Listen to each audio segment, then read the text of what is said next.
Hi from me, Jared Epstein, and welcome to another episode of Simcha, a celebration of life. This week, we celebrate Rosh Hashanah, the Jewish New Year, as we find out about Shmita and continue with our exploration of the history of the Great Synagogue in Johannesburg.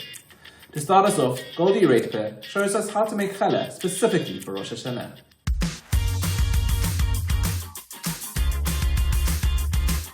Today I'm going to be showing you how to make a wonderful challah dough.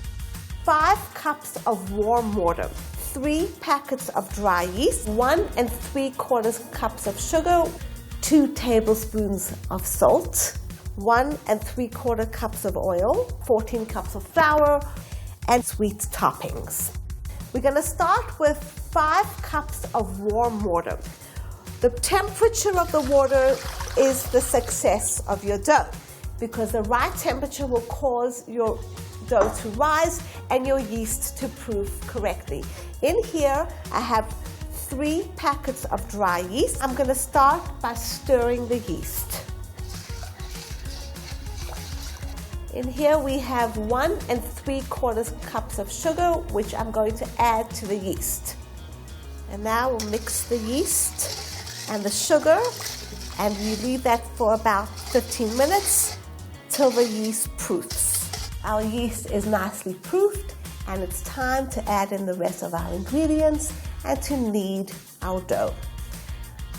Here I have 2 tablespoons of salt. I'm going to give a little stir, and then I'm going to add the oil. In my recipe there are no eggs, and I use oil instead. 1 3/4 cups of oil. Okay, now we're going to mix in the oil and the salt well, and in here I have 14 cups of flour, which is going, when the dough has risen, is going to be enough to make a blessing on the dough. The weight of our dough determines if it's enough dough to make a blessing on or not.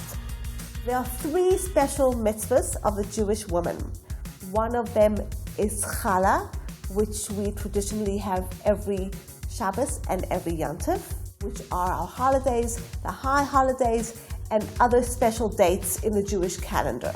Here we have our beautifully risen dough that I have already patted down. Usually, it depends on your kitchen, depends on the weather, but about 2.5 to 3 hours, or even overnight in the kitchen that's not too hot, is the amount of time that it will take your dough to rise. And the way that we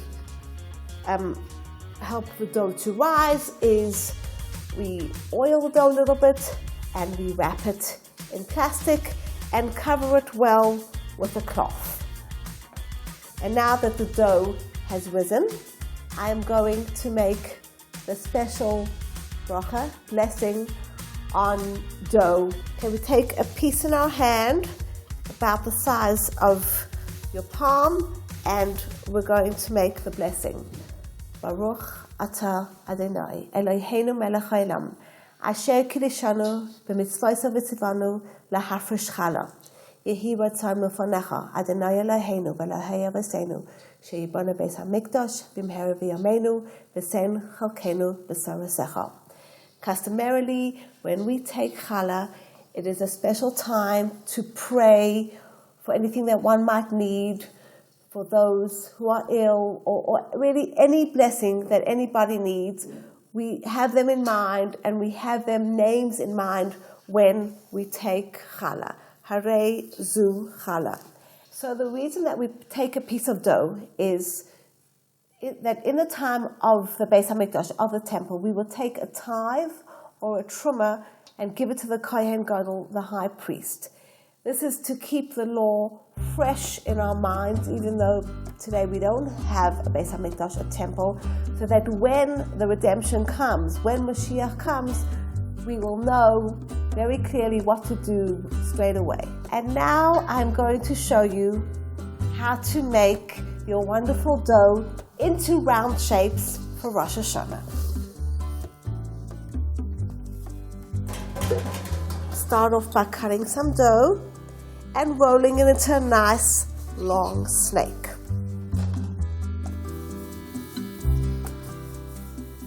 And one of the reasons that we make the challah in a round shape, because on Rosh Hashanah we crown Hashem as our king. Rosh Hashanah, in fact, in backdating in Jewish history, is the day that God finished creating his world. And a round challah represents a crown that we are crowning our king with on Rosh Hashanah. Okay. And here we have a round, ring-shaped challah. And now I'm going to make a little challah crown. Basically, you divide your dough or your long shape into little shapes, and you start to make little rolls. Essentially, you roll it and you make a little knot.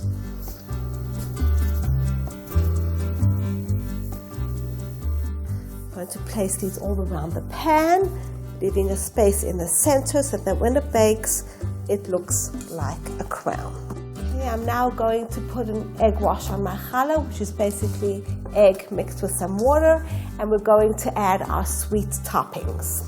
And the reason that we put sweet toppings on the challah is because traditionally in Rosh Hashanah we dip apples in honey, and we also dip our challah in honey to ensure that we have a good and sweet, new and blessed year. And now I'm going to put my challah on 180 degrees Celsius that I've already preheated into the oven for about 30 minutes or until the challah is a nice golden brown.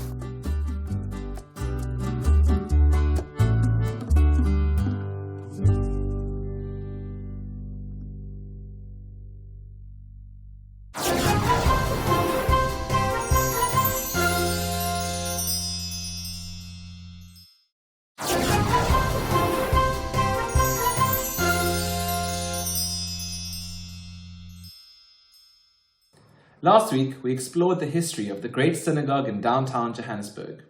The roots of the shul go back to Rosh Hashanah in 1887. This week, we found out more about how it was relocated to its current home 2 decades ago. So having come into the synagogue in 1989, I was a young man. I was then the principal of the Torah Academy, not really looking for rabbinic leadership, but had a brand new opportunity and was involved with an aging, older community, but certainly was given the opportunity to connect, to establish myself as a rabbi.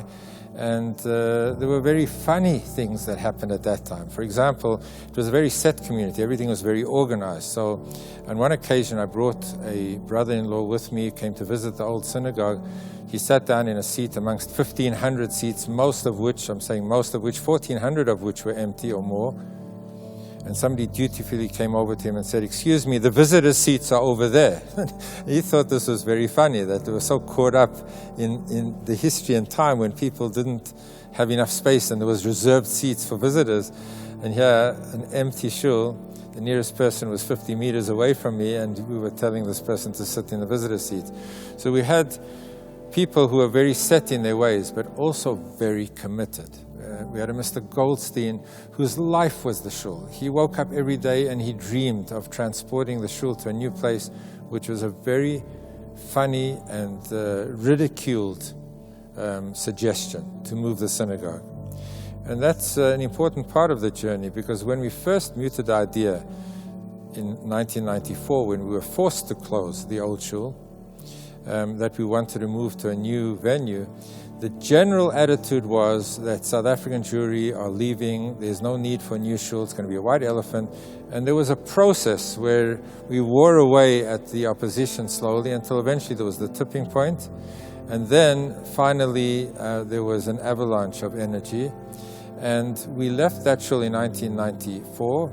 For 5 years we occupied a small space in Oaklands, which is where my house is, and I moved to the area, and the outer buildings of my home were recreated into a shul holding about 100 people, 110 people, and for Rosh Hashanah and Yom Kippur we rented a hall. 5 years. In those 5 years, We found this space in Oaklands, and we decided to build a shul. And then there was tremendous energy behind us and supporting us.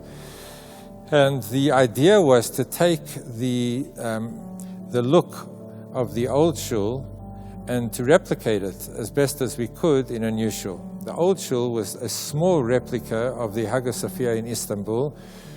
It was an architect by the name of Shira, who had won a competition and had used the architecture of that Hagia Sophia with the arched windows and the domes, much smaller than the Hagia Sophia, the old Great Synagogue. When we moved here again, we downsized from 1,500 to approximately 700, but the dome remained the same size, and we created an ambience that had both the old, the antiquities, the memories, but also infused with modernity and an energy that was young and modern.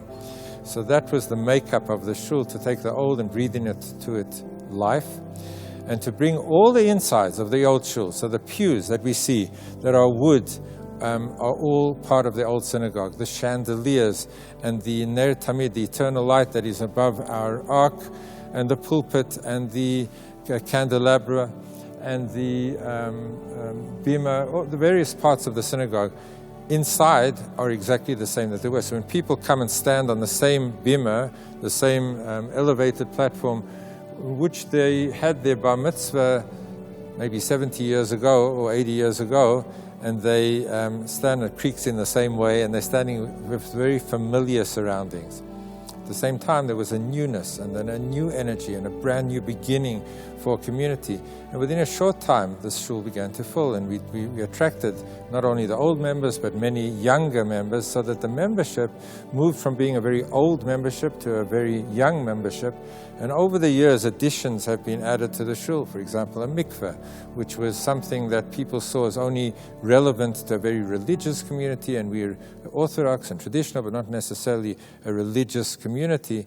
And that has become a center of energy in our community, with so many young, vibrant women of our community utilizing a modern, brand new, gorgeous mikveh, which set new standards for all the mikvehs around Johannesburg. So there's been growth over the years. One of the great treasures of our community is that we have carried over the Torahs, these holy scrolls, from the old synagogue, Great Synagogue on Walman Street, to our temporary abode, Curry Street not far, and then in 2000 rehoused in our synagogue.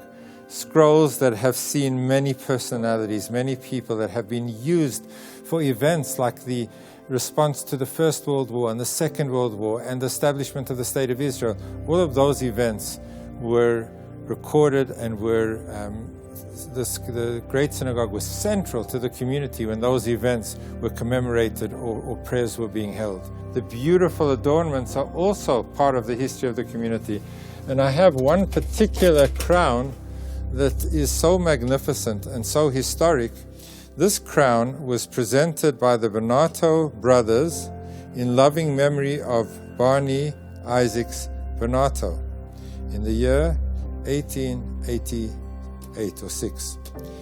This is an ancient, very beautiful, significant part of our community's history. He was a builder of the general community in the Transvaal at that time, certainly of the Jewish community and of our Great Synagogue too. About 8 years ago, a basement in the town, in the city of Johannesburg, needed to be emptied because the building was sold. And they found it to be filled of books, of artifacts, and remnants of the old Great Synagogue, which was in Walman Street Shul. We sent a tractor-trailer. Most of the items were old prayer books, old machzorim that needed to be buried because they were not in a great state. After going through boxes and boxes and boxes, I eventually find a bag, and it's filled with scrolls, parchment, looking like Torahs, but they are the prophets. And I opened this up and realized that the wood that it was surrounding it had crumbled, was rotten.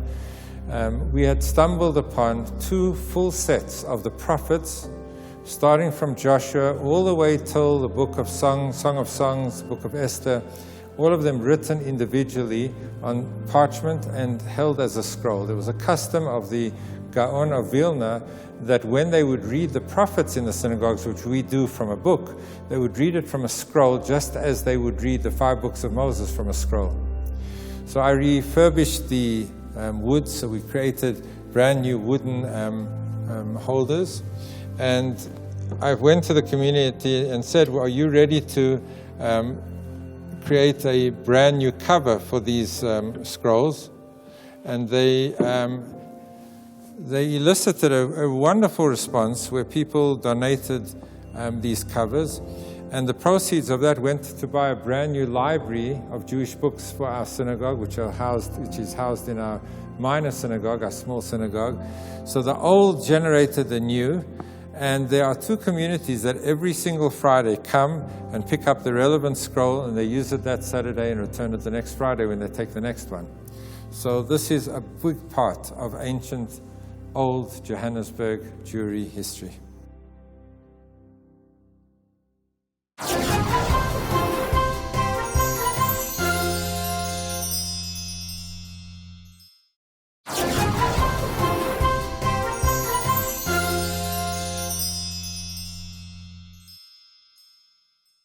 This year has been a Shmita year on the Jewish calendar.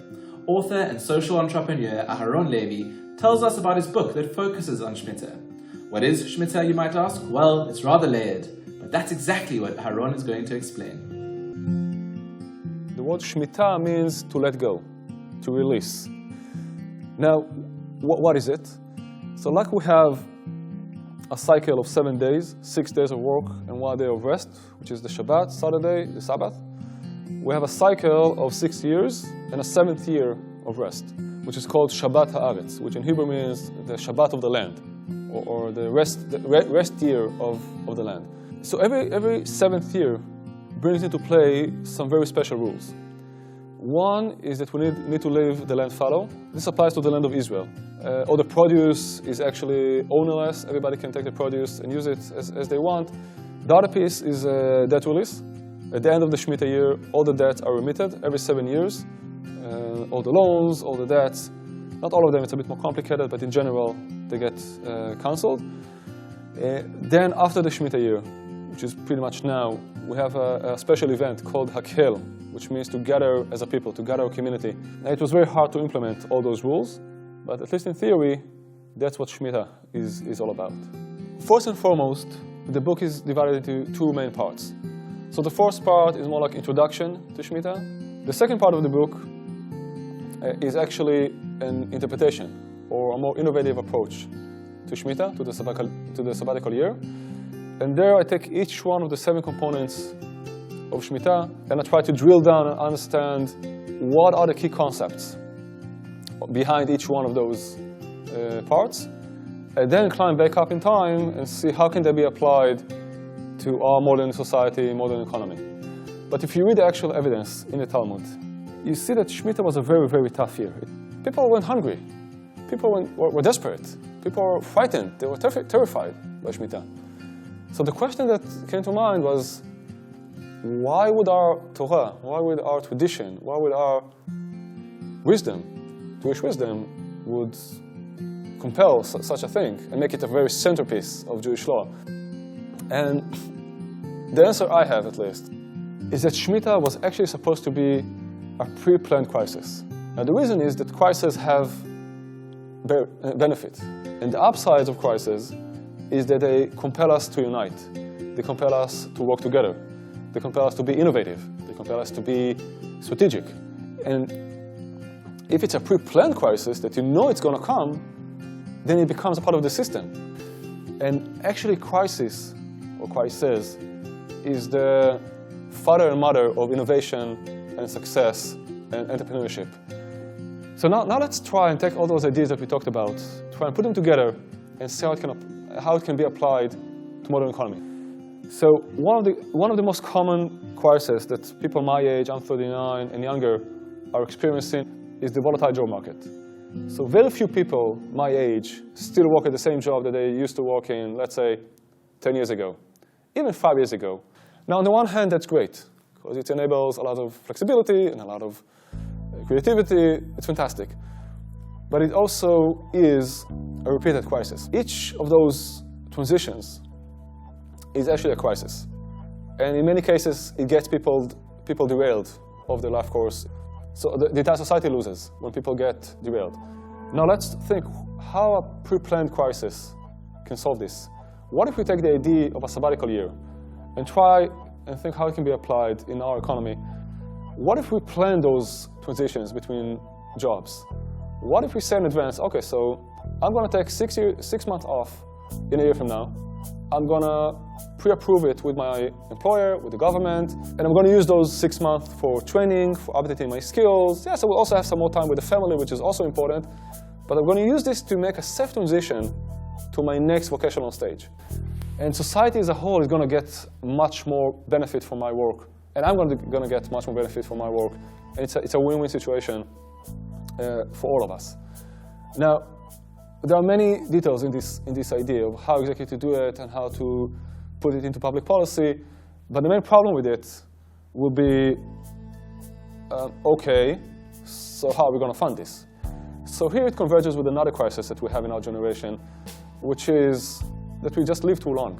Now, I say this as a joke, of course, but life expectancy is on the rise in all countries in the world, and our pension system, retirement system are not geared for supporting people for 20 or 30 years after they retire at the age of 67. Because the basic solution that people propose to this crisis of longevity is, let's just extend the retirement age. Let's make people retire at the age of 70 instead of 67. So what if we break down our retirement into pieces? And we keep putting money in our retirement funds, but we take money from that fund every few years to fund those sabbatical periods. So for example, if I take 5 periods of 6 months, that's 2.5 years total. I will retire at the age of 69.5 instead of 67. So that's the idea in a nutshell. So the main lesson I would like people to walk away with from this book is that our ancient tradition actually has value to contemporary issues. It's not just a book on the shelf. It's not just folklore and culture and a nice to have. There are actually genuine ideas there that we can use to solve or to respond to actual challenges in our society, our economy, and the environment. That brings us to the end of this week's episode of Simcha, a celebration of life. As always, we'd love to hear from you, so please send us a Facebook message at Spirit Sister Productions. From me, Jared Epstein, and the Simcha team, remember these words from Jewish-American comedian Sam Levinson. Your good old days are still ahead of you. May you have many of them. Shana Tova.